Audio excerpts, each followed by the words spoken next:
je vais corriger ton projet. Donc tout d'abord, ce qu'il faut savoir, c'est qu'il faut éviter les dossiers zip. Il vaut mieux utiliser GitHub ou GitLab au choix. Donc pour ça, je te conseille de voir mes vidéos à ce sujet, ça t'expliquera si jamais tu as des difficultés. Donc là, je fais extraire. Alors tout d'abord, le nom du dossier ne va pas. Pourquoi? Parce qu'on écrit soit bac à sable, comme ceci, avec des underscores. Alors les tirés du 8, c'est des underscores. Soit bac à table, comme ceci. Mais pas avec un B majuscule au début. Je les supprime et on va rentrer dedans. Là aussi, il y a d'autres trucs qui ne vont pas. Et on va voir ça dans quelques minutes. Point, -R.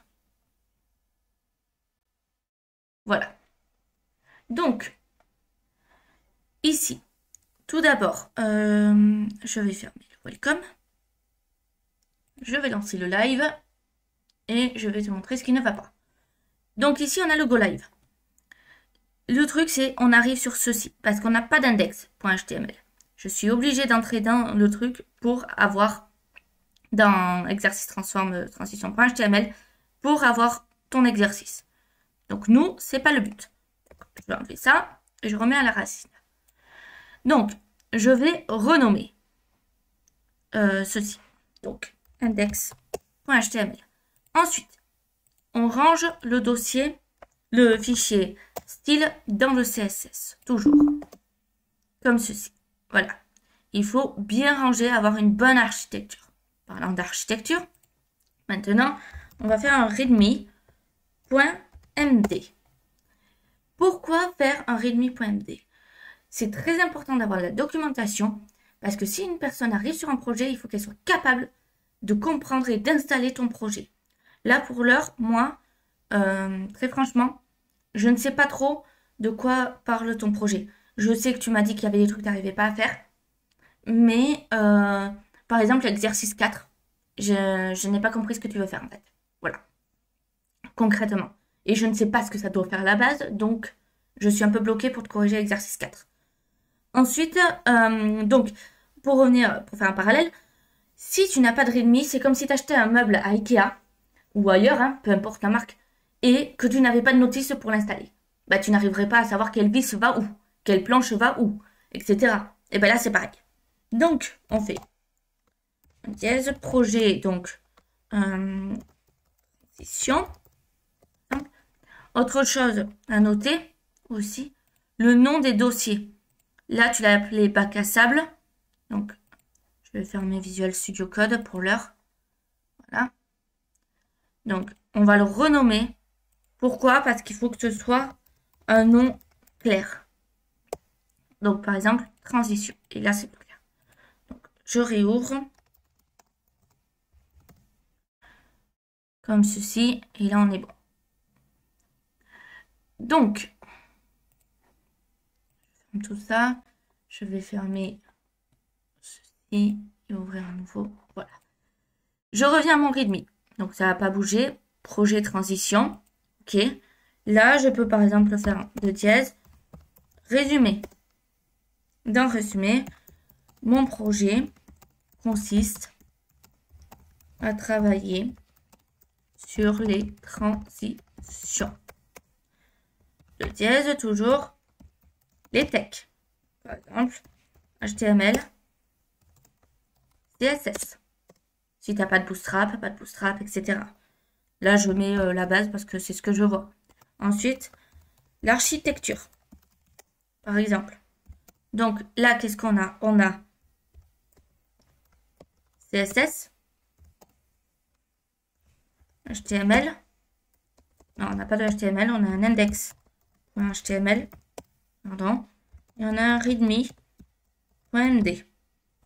Dans CSS, on a style.css. Quelque chose à savoir. Si supposons je veux créer un dossier HTML comme ceci et que j'ai rien dedans, là, je crée HTML, j'ai rien dedans. Il faut quand même, si je veux mettre sur GitLab, mettre un fichier. Donc ça veut dire je fais un point git keep, comme ceci. Et ça veut dire, ok, mon dossier est vide, mais t'envoies quand même sur GitLab le dossier vide.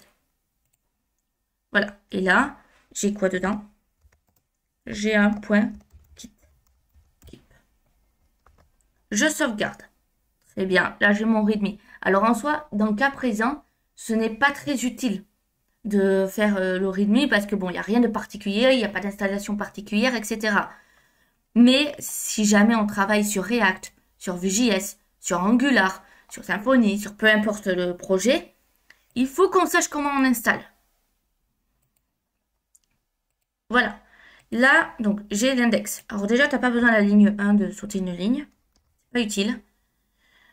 Et donc, on va corriger le chemin. ./css/style.css. Je sauvegarde. Là, on est bon. Évitez les noms comme ceci. Alors déjà, il vaut mieux que tu sépares tous tes exercices. Que tu fasses un fichier, un premier projet avec ton fichier index pour l'exercice 1. Pareil pour l'exercice 2, pareil pour l'exercice 3. Alors après, je ne sais pas si ça, c'est l'exercice 4 ou pas. Je ne sais pas. Voilà pour ça. Donc, je vais ouvrir le CSS et je vais lancer le Go Live pour commencer. Voilà ce qu'on a pour l'heure. Donc, là, ça s'étend, mais de manière un peu brutale. Donc là, ça monte. Ok, très bien. Là, voilà. Et là, par contre, je ne sais pas ce que c'est censé faire parce que tu ne l'as pas précisé. Donc, je ne vais pas pouvoir corriger cette partie. Donc, tout d'abord, ce qu'on peut voir, c'est qu'il y a un problème avec l'exercice 2 et l'exercice 3. Donc, pour l'exercice 3, la transition de la hauteur fonctionne, mais la taille, en fait, elle semble sauter à cause de la transition qui est un peu brusque. Donc, ça peut se produire si la valeur initiale de height n'est pas définie correctement. Donc, ce qu'on peut faire, on peut mettre la hauteur initiale dans le CSS et s'assurer que la transition soit bien appliquée. Ensuite, pour l'exercice 2, il y a une erreur dans la syntaxe de la propriété transition. Les propriétés doivent être séparées par des virgules. Mais chaque propriété doit avoir son propre temps de transition. Et actuellement, en fait, ça mélange les valeurs. Donc, on va corriger la syntaxe. On y va. Donc, c'est parti. Pour l'exercice 1, donc là, je vais juste faire une petite correction. Alors, ce que tu as fait, c'est juste, mais c'est pour que ce soit moins brutal. Et donc que l'animation soit plus fluide. Voilà. Alors, on va commencer. C'est parti. Là. Transition, comme ceci. Width. Là, on note 0.5 S. Et tout simplement. On regarde ce que ça donne. Je me positionne. Et là, comme on peut voir, ça coulisse. C'est moins brutal. Ce que tu avais fait était juste. Mais là, ça devient moins brutal. Ok. Là, ici, pas besoin de tous ces espaces. Pense au Green IT toujours. Donc, j'enlève l'espace. Très bien. On passe à l'exercice 2. Ici. Donc, on a background color. Ça, c'est bon. On va se positionner ici. Je vais rajouter 2 S. Là, ça, il faut enlever ici. Et mettre 5 S. C'était ce qui prêtait à confusion. Je sauvegarde. Donc, là, la correction, j'ai corrigé la syntaxe. Alors, ce que je vais faire avant, alors, ce n'est pas propre ce que je vais faire, mais ça va me permettre de mieux séparer et mieux corriger. Donc, je vais mettre 3 BR à chaque fois pour sauter des lignes. Alors, bien évidemment, qu'en code propre, on ne fait pas ça, mais c'est pour avoir un rendu plus propre. Voilà. Donc, comme ceci. Donc, si on regarde, ici, ça coulisse mieux.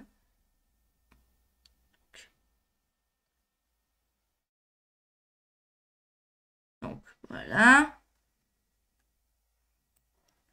Ensuite, alors, Hop, on y va. Donc là, on a l'exercice 2, donc la transition. Pas besoin de cet espace non plus. Ok, alors, c'est parti.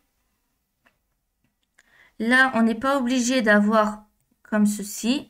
On peut mettre directement. Voilà.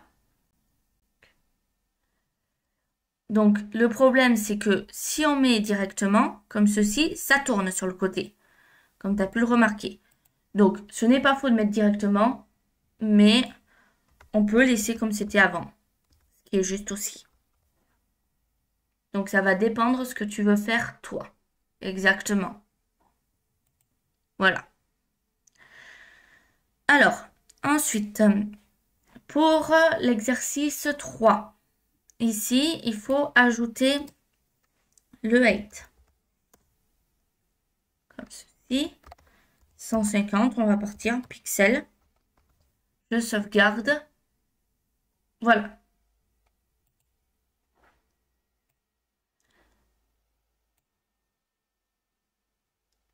Hein?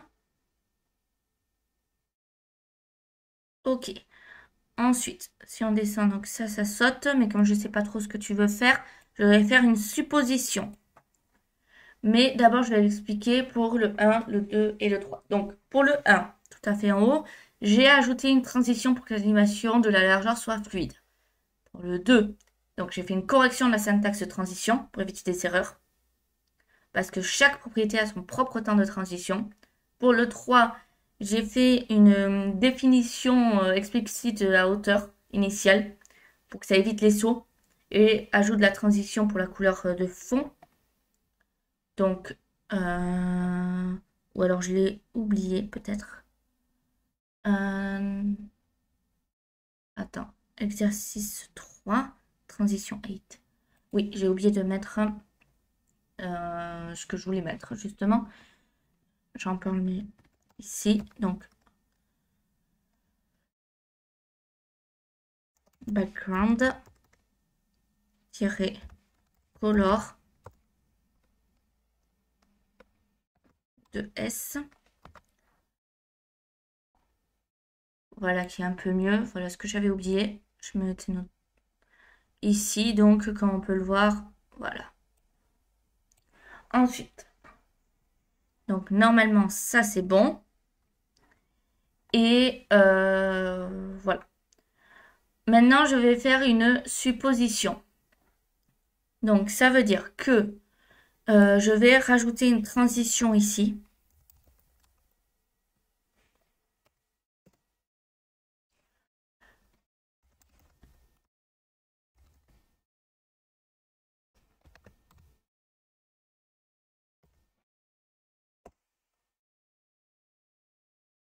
Là.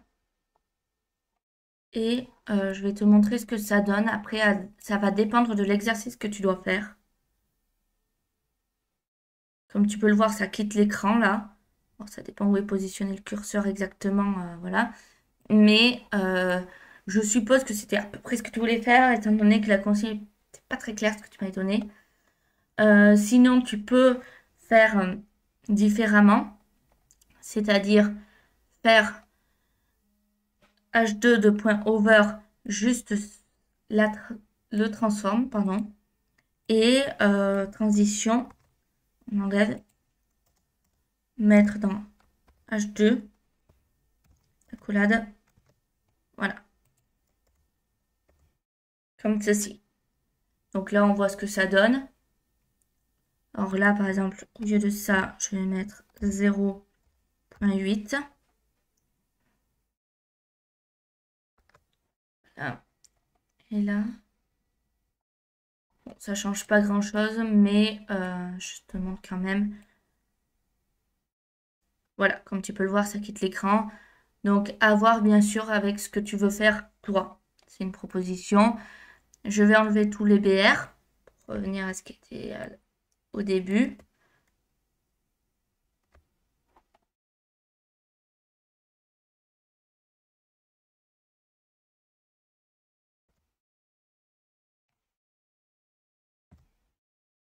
Comme ceci. Voilà. Je sauvegarde. Donc, 1,